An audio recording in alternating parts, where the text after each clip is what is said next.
بارے دیگر اقسامات اللهم صل على محمد وعلى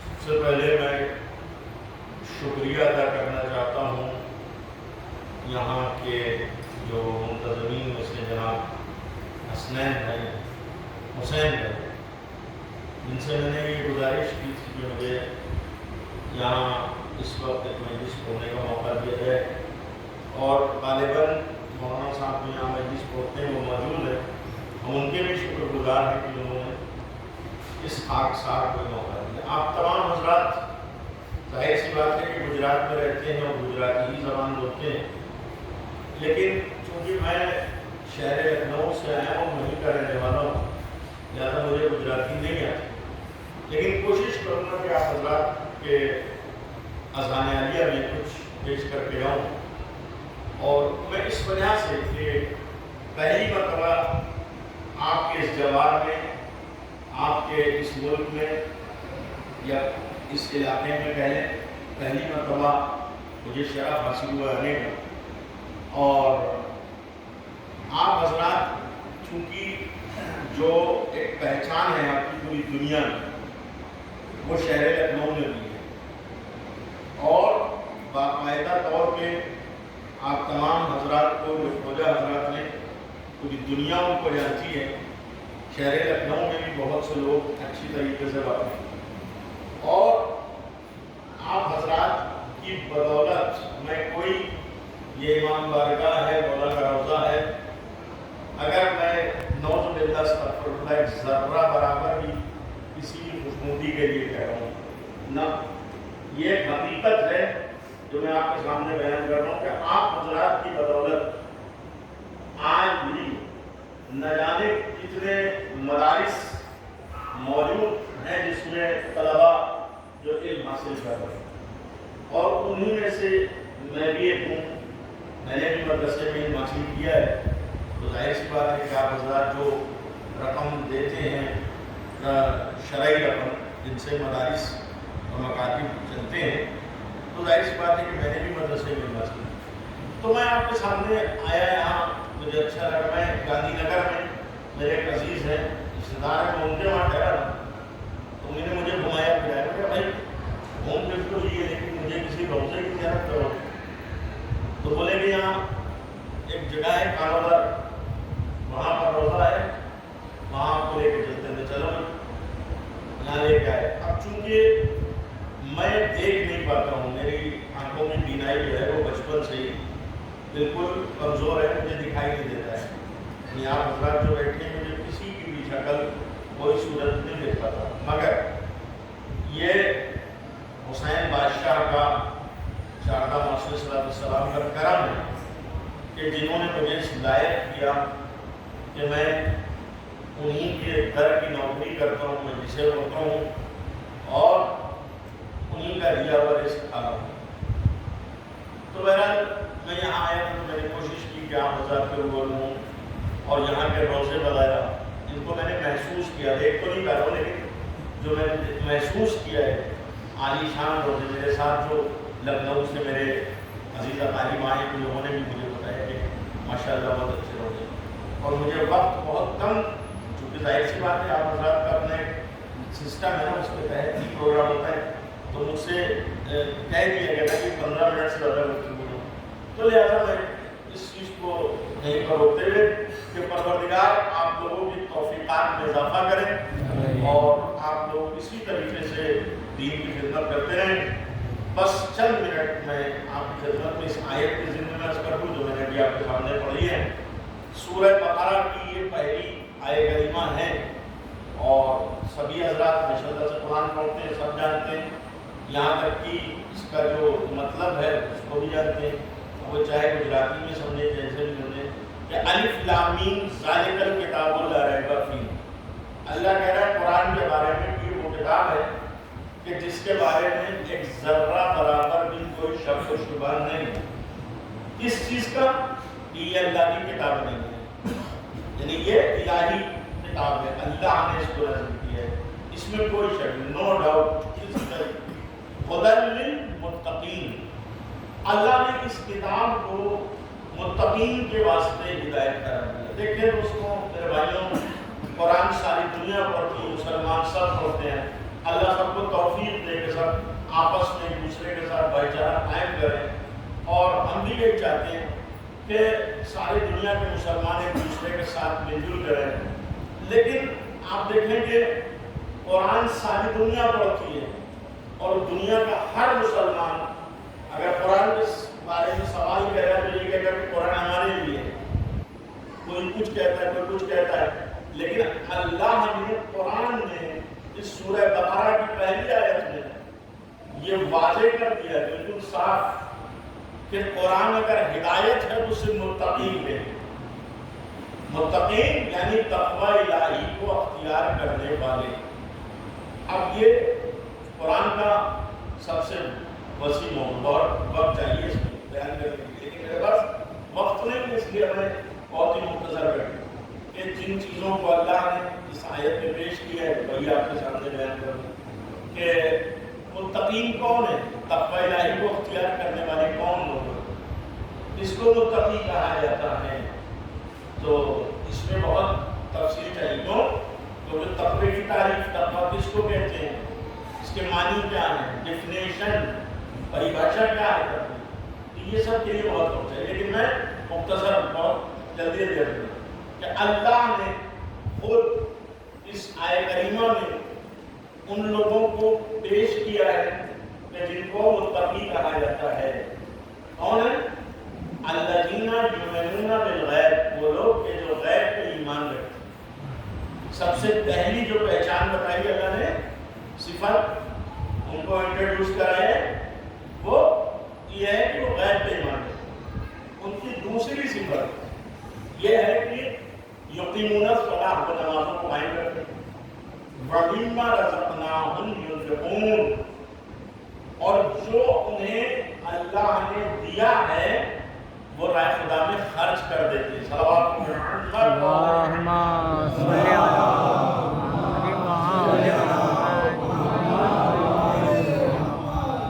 دیکھیے، راہ خدا میں خرچ کرنا یہ اس آیت کی آخری بات تھی۔ بس میں یہی سمجھ اس کو اختتام کی طرف دے جاؤں کہ پہلی صفت غیب پہ ایمان رکھنا، کس کی؟ متقی، جو تقوی حاصل کرتا ہے، التقوی اختیار کرتا ہے۔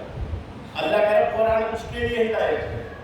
ہم کہتے رہیں، آپ کہتے رہیں، کوئی دوسرا بولے، گجرات کا ہو، کہیں کا ہو، ہندوستان میں کسی بھی شہر کا ہو، پوری دنیا کا کہیں کا ہو، وہ بولتا رہے کہ قرآن ہمارے لیے ہے، کوئی سوال ہی نہیں اٹھتا کہ اس کے کہنے سے مانے رہے۔ قرآن میں تو اللہ کہہ رہا ہے کہ متقین کے لیے ہدایت ہے۔ اللہ نے کسی نہ گروہ کا نام لیا ہے، نہ کسی ملک کی بات کی ہے، نہ کسی قوم کو کہا ہے۔ آپ بتائیں سیدھا سیدھا مطلب تو ہدی للمتقین، اللہ کہتا ہے یہ متقین کے واسطے ہدایت ہے۔ تو اب جب متقین کے واسطے ہدایت ہے، متقی کون ہوتا ہے بھائی؟ تو اللہ کہتا ہے متقی وہ ہوتا ہے جو غیب پہ ایمان رکھتا ہے، کوئی نہیں کو اختیار کرتا ہے۔ تو قرآن اس کے لیے ہدایت ہے، اللہ نمازوں کو قائم کرنے والا، نماز پڑھنے والا۔ پھر اللہ کہتا ہے کہ جو اس نے دیا اس کو خرچ کرنے والا۔ اب جب یہ بات آتی ہے تو یہ نیچر کی بات ہے، فطرت کی بات ہے کہ انسان خرچ کرنے میں کہیں نہ کہیں کوتاہی کرتا ہے، کنجوسی کرتا ہے۔ ارے یار یہ خرچ کر دوں گا تو میرے پاس مال کم ہو جائے گا نا، تو مال خرچ کرنے میں انسان کو پرہیز کرتا ہے۔ اللہ کہتا ہے متقی کی پہچان کو کہ جو راہ خدا میں خرچ کرے۔ اب ایسی بات ہے کہ جب خرچ کرنے کی بات ہے تو ایک شخص نے امام محمد باقر علیہ السلام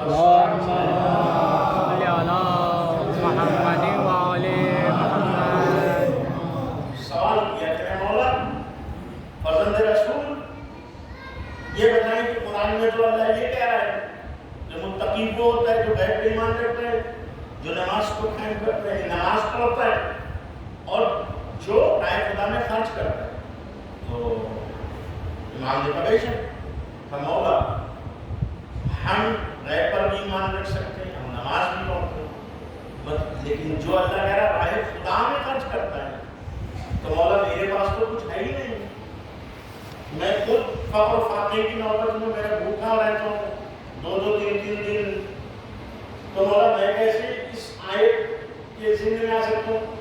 میں کیسے متقی بن سکتا ہوں؟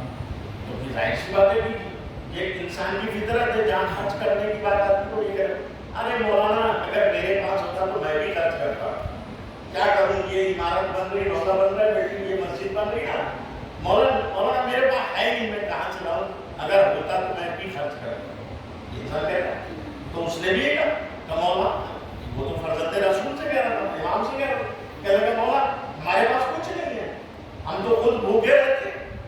تو امام مسکرائے، کہا تم نے قرآن کے مطلب کو صحیح نہیں سمجھا۔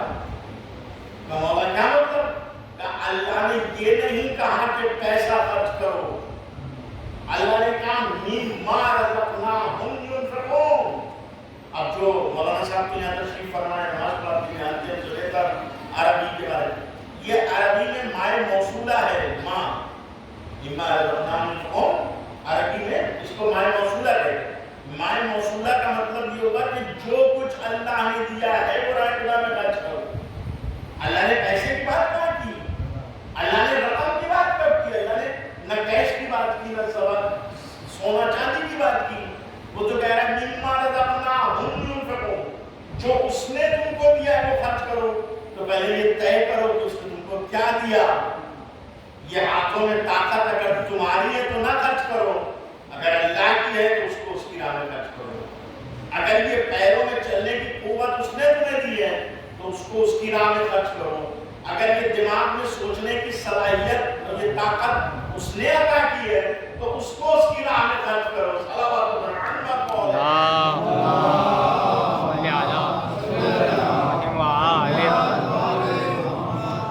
یہ ہے اس کا مطلب، جو راہ خدا میں خرچ کرتا ہے وہ خرچہ کرنے سے کام نہیں ہوتا، خرچہ کرنے سے ہوتا ہے۔ اور جب بات خرچ کرنے کی آتی ہے تو انسان کا ذہن ہے، اس کا مائنڈ ہے، سوچنے کی سمجھنے، صرف پیسے تھوڑی تک جاتا ہے، کیش، روپڑ، ٹکا، یہی سب سوچتا نہ کرتے۔ لیکن حسین ابن علی نے بتایا کربلا کے میدان میں خرچ کر کے مما رزقناہم ينفقون۔ اگر اس آیت کی کوئی تفسیر چاہتا ہے مکمل تو اسے کربلا میں آقا حسین کی طرف نگاہ کرنا چاہیے کہ جس نے کربلا میں صرف اپنا مال نہیں خرچ کیا، مال نہیں لٹایا، بلکہ اپنی اولادیں قربان کر دی، اپنے گود کے پالے قربان کر دیے۔ آئے حسین اور حسین کی مظلومی، اللہ اکبر۔ ایسا نہیں، ایک لفظ ہے جو ہمارے لکھنؤ میں بولا جاتا ہے، شاید آپ لوگوں نے سنا، کہ جب ذاکرین پڑھتے ہیں ہمارے اساتذہ وغیرہ کے ساتھ لوگ بھی جب پڑھتے ہیں، جب امام حسین علیہ السلام کے غم کی بات ہو تو تصور شرط ہے، تصور یعنی سوچنا۔ تو یہ جملہ یوں ہی نہیں کہا جاتا، یہ کوئی عادت نہیں ہے، رسم نہیں ہے، بلکہ حقیقت ہے۔ امام حسین کے بارے میں کبھی سوچو تو نہیں بیٹھ کے یہ کیسا مبلغ تھا، اللہ اکبر، کہ جس نے سب کچھ لٹا دیا۔ اللہ اکبر۔ نظام محترم، آپ قرآن پڑھتے ہیں، ماشاءاللہ سے سبھی لوگ پڑھتے ہیں، قرآن میں نبیوں کا تذکرہ موجود ہے، جناب نوح کی بات ہے، جناب لوط کا ذکر ہے، جناب ایوب کا ذکر ہے۔ اللہ نے جب ان لوگوں کا امتحان لیا اور ان لوگوں نے امتحان دیا، قرآن کا ایسی طلع ابراہیم ربہ بکلمات فاتمہن قال انی جاعلک للناس اماما۔ جب اللہ نے ابراہیم کا امتحان لیا، ابراہیم اس امتحان میں کامیاب ہوئی تو اللہ نے ان کو لوگوں میں امام بنایا، تو سب کا امتحان لیا۔ مگر جب سب کا امتحان لیا گیا تو ایک منزل آئی کہ جہاں نبیوں نے اللہ کی بارگاہ میں دعا کے ہاتھ میں پروردگار بس اب یہ برداشت نہیں ہوتا ہم سے، اس قوم پہ عذاب نازل کر دے۔ اللہ نے عذاب نازل کیا۔ جناب نوح نے جب بددعا کی اللہ سے تب عذاب آیا، جب جناب موسیٰ نے بددعا کی تب اللہ نے عذاب نازل کیا۔ اسی طریقے سے تمام انبیاء نے جب اللہ کی بارگاہ میں بددعا کی تب اللہ نے عذاب نازل کیا۔ تو یہ انبیاء تھے جو کہہ رہے تھے بس بس بس، اور وہ حسین تھا کربلا کے میدان، کہ جس کے لیے علامہ میر انیس کہہ کے گئے کہ پروردگار نے کہا کہ ہم تم کو آزما چکے، بس ہے حسین بس، لاشوں پہ لاشیں لا چکے، بس ہے حسین بس، زخموں پہ زخم لا چکے، بس ہے حسین بس۔ یہ کون کہہ رہا تھا؟ اللہ کہہ رہا تھا حسین سے، اب سر کو جھکا دو، خنجر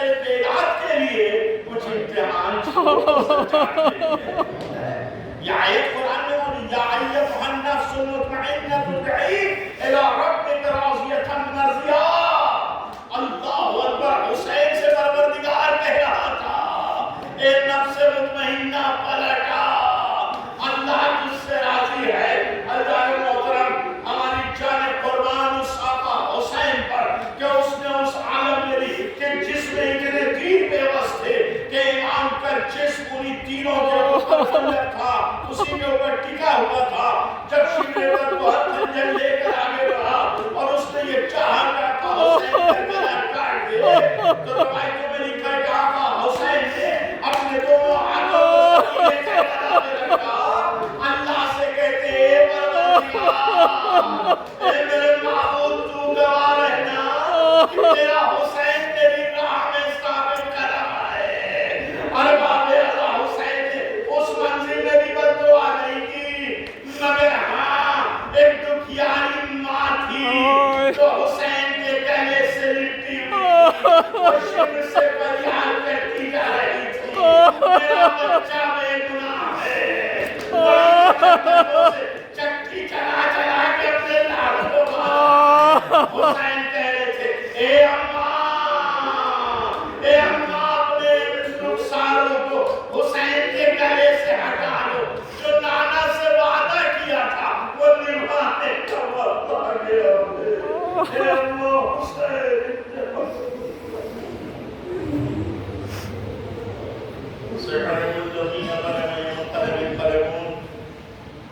إن الله وإنا إليه راجعون. جزاك الله بتسليما بعمله.